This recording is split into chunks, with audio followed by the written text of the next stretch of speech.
Across the Board with Ian the Colonel here on hawkradio.org and acrosstheboardradio.com, but you already know that by now, folks. Oh. Yeah.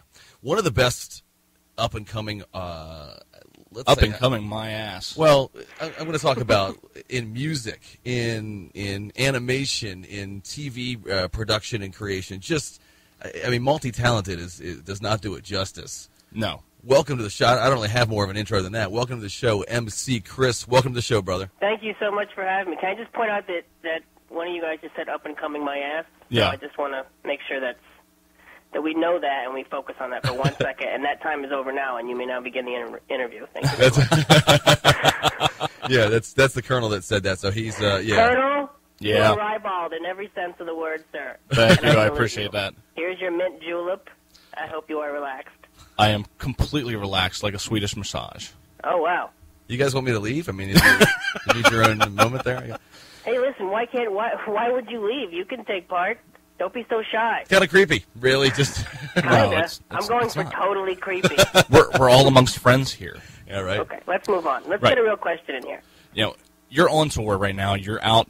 It's currently happening now. Currently happening now. You're on the Monster Hunter tour.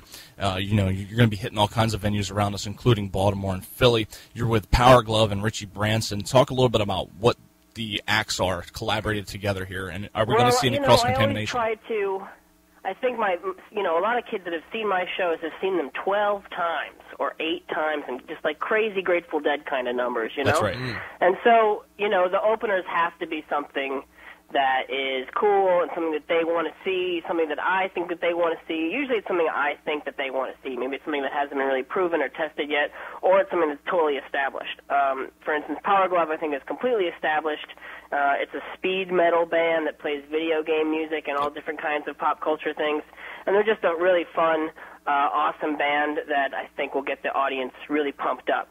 And then we also have Richie Branson. I was talking with BioWare about writing a song for the Old Republic, and it didn't really pan out, but I did a ton of research on the subject, and one of the things I discovered was this guy was just writing all these songs about the Old Republic. Like, it's one thing to write one song or 2 songs about Star Wars, but this guy had 8 songs about one game, which I thought was really awesome. And then I listened to them, and the songs were good, and he was actually a great lyricist. And you scratch a little bit more, you dig a little bit more, and you find out he's got this great resume, and he's just a really talented guy. And so he's definitely someone I thought everyone would really enjoy, and he's out of Texas.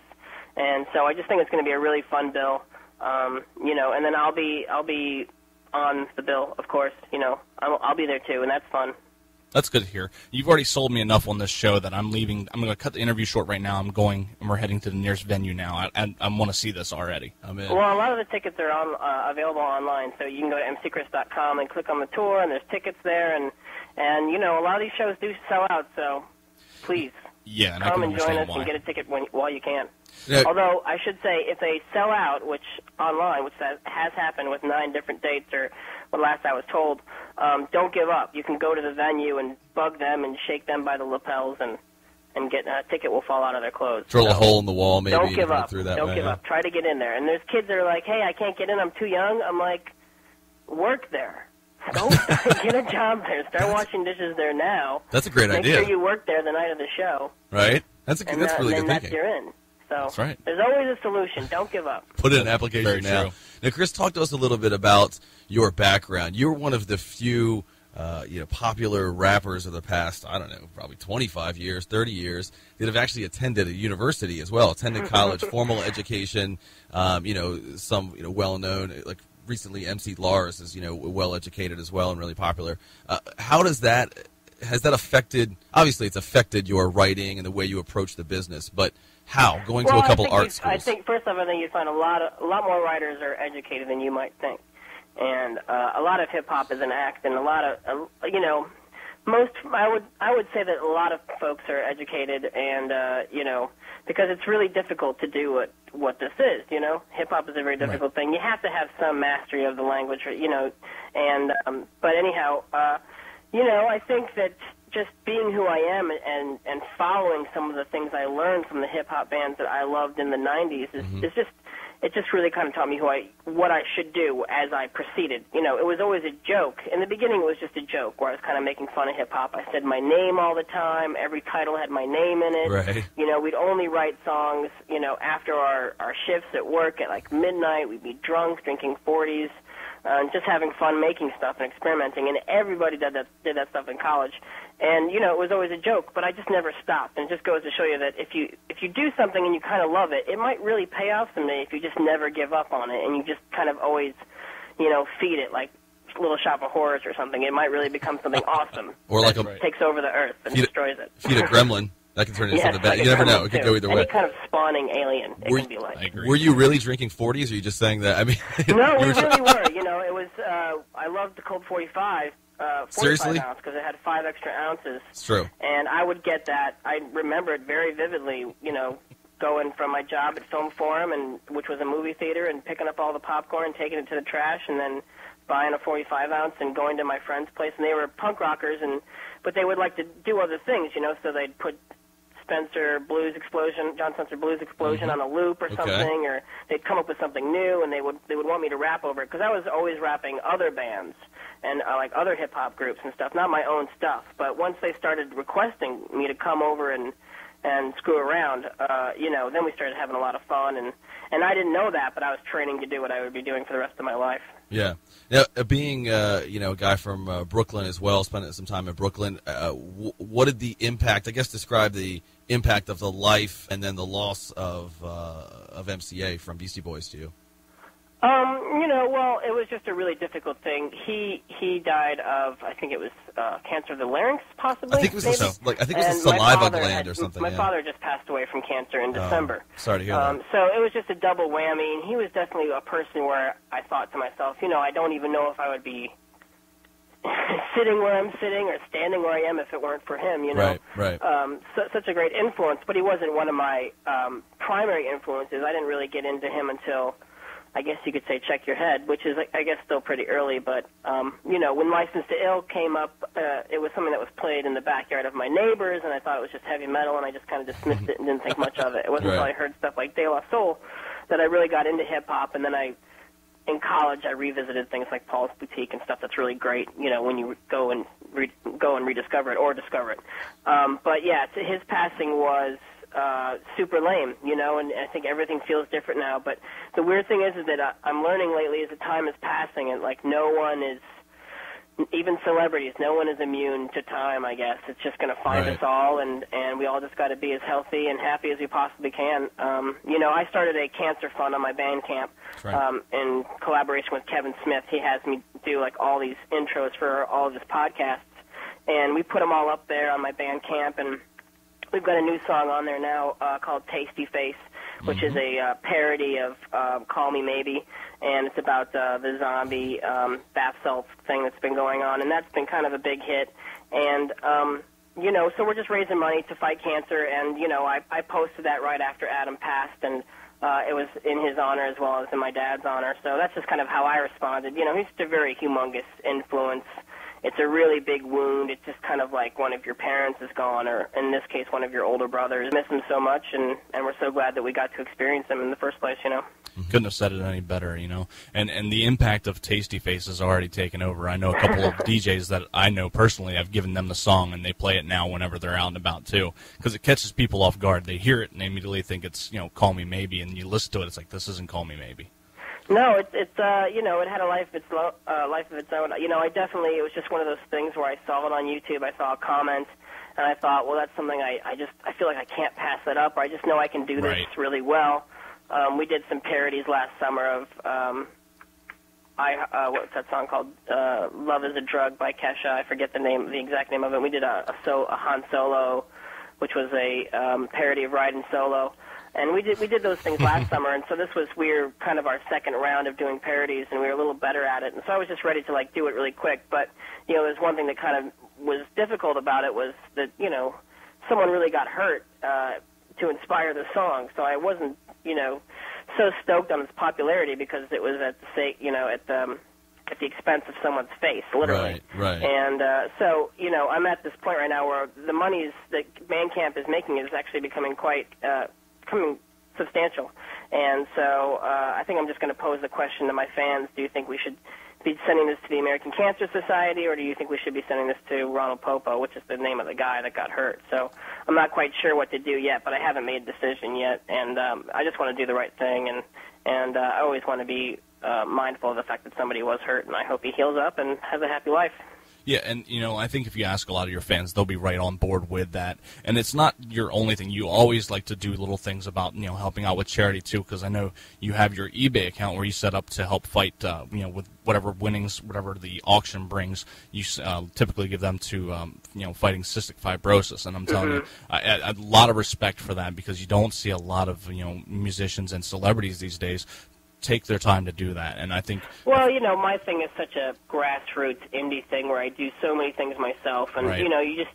Other artists they're in these really big, humongous corporate machines, and they don't have time to sit in front of a computer and to personally interact with their fans, which is been one of the great things about how the fact that I never really blew up or got signed. I could always just kind of stay the size that I was and interact with everybody, and now these eBay sales are kind of a cool way to share my belongings, and we send all these other extra things with it too, like candy and stickers and Legos and just extra fun things, because I just feel like if you're doing some good, that you should get some extra reward for just doing good in the first place. And it just makes just doing this for a living a lot easier to deal with, because hip hop is such a thing where you have to be bragging all the time and be so egomaniacal that you really just, everyone starts to think you're an asshole after a while.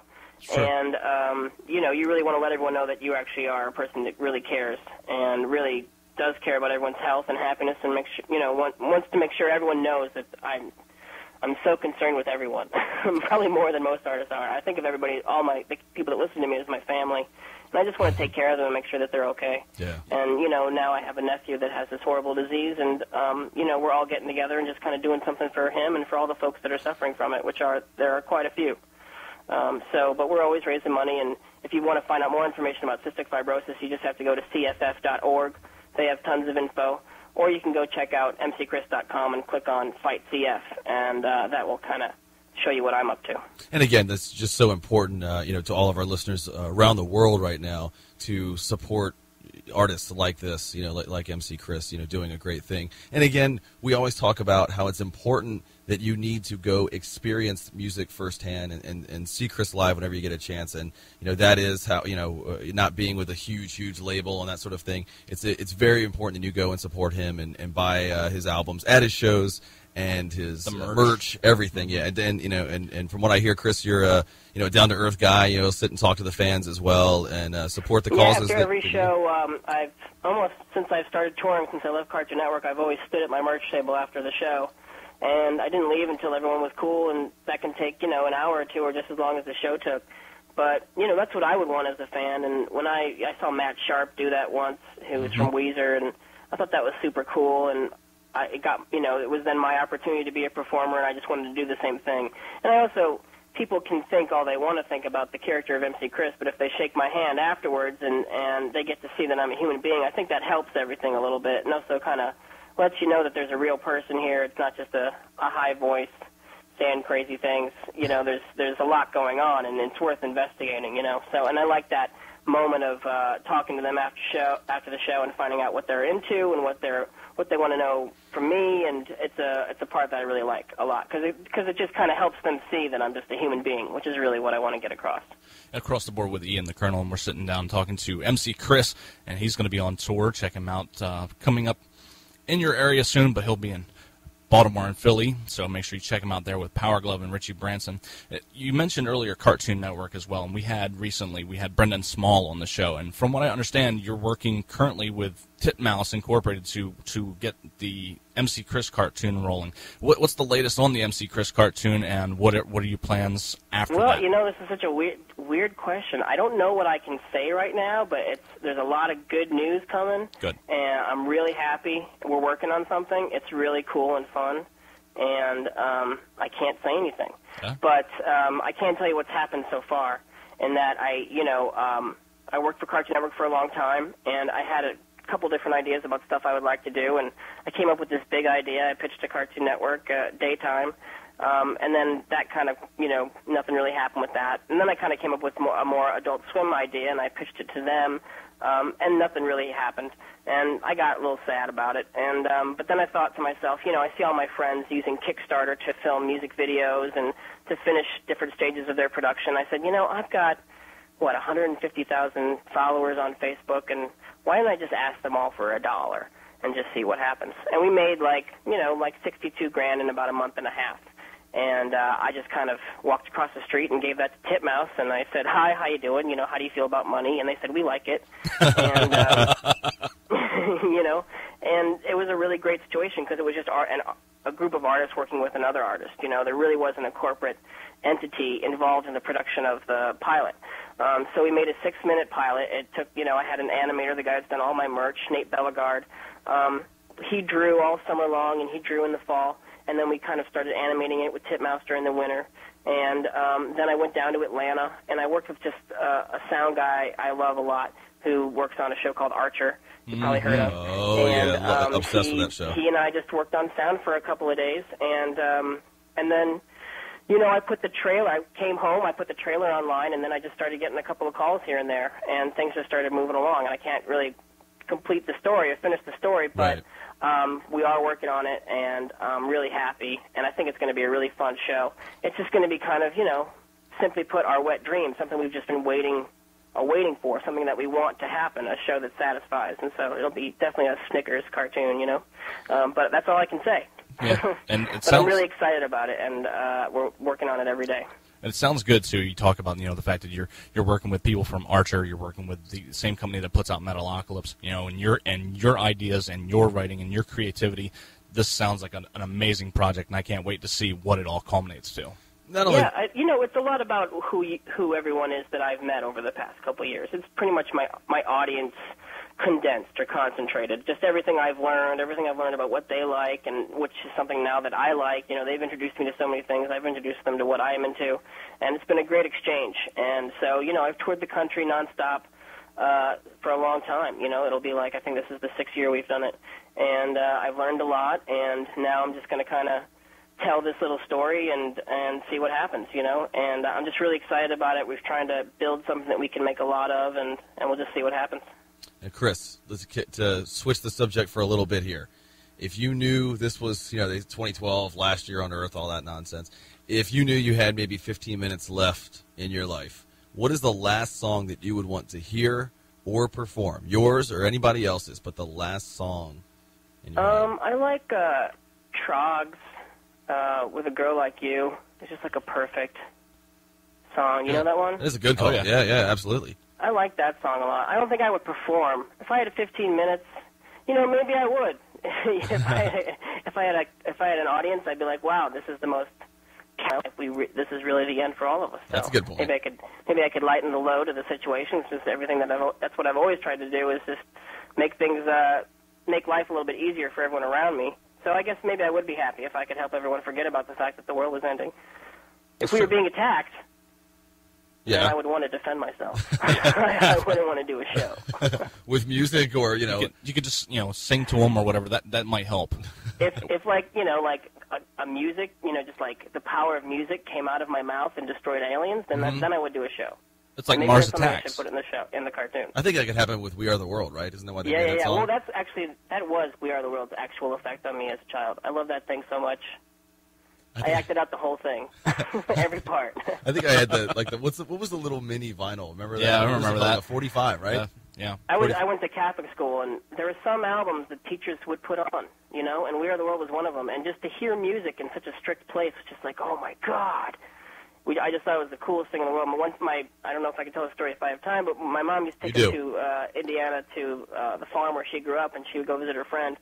And we would get together with these farm kids, and we'd all act out We Are the World, for everybody after dinner. And it was something like we worked on all day. And I don't know, there's nothing else to the story, but just that we were very committed to it, and we all wanted to play our parts. And, it was just kind of like picking race cars when I was little, like who gets what car. We were kind of picking who gets what part in We Are the World, and of course I get all the crappy parts, like I have to be Dan Aykroyd in the back and stuff. You should do that now, though. You should go out and I perform think there that. really is something there. There's something to revisit. I could definitely cover it because I love the song. That's what I'm saying. And that would be sometimes, great. live with my fiance, and sometimes I'll just bust into it, or I'll just start doing, usually it starts with Cyndi Lauper, like, wow, wow, wow, wow! And then, I just go into the whole, from that point on, I can do, like, the whole song and all the different characters and everything. I like it. Get it done. I'd like to see that cover right now. I think it might be something that I have to cover. Yeah. Even then, with all the people that you know and your network and the connections you have to other celebrities as well, you could put together one hell of a video. Well, that might be what the show is, just all the people that I know. And I'm a big fan of The Muppet Show, and they said in the first couple of seasons, they were just making it with people that were friends with them, that were willing to work with them. After a little while, everybody wanted to work with them, but in the beginning, nobody did but friends. But thankfully, I have some really cool friends and some really awesome people that I know that are doing really well, and hopefully they might be involved in the show. We'll see. Cool. Nice. Well, if you ever need to...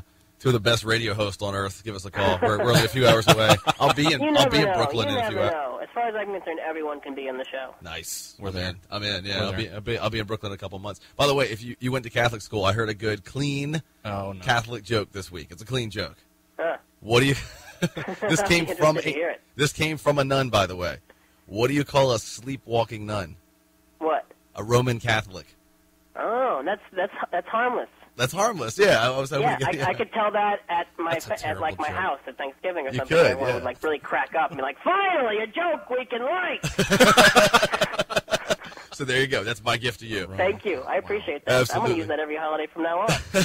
I have some ones that aren't as clean, but yeah, that's a good one. Well, don't tell those. You can tell kids. Enough. Yeah, that's been through enough. Right. So.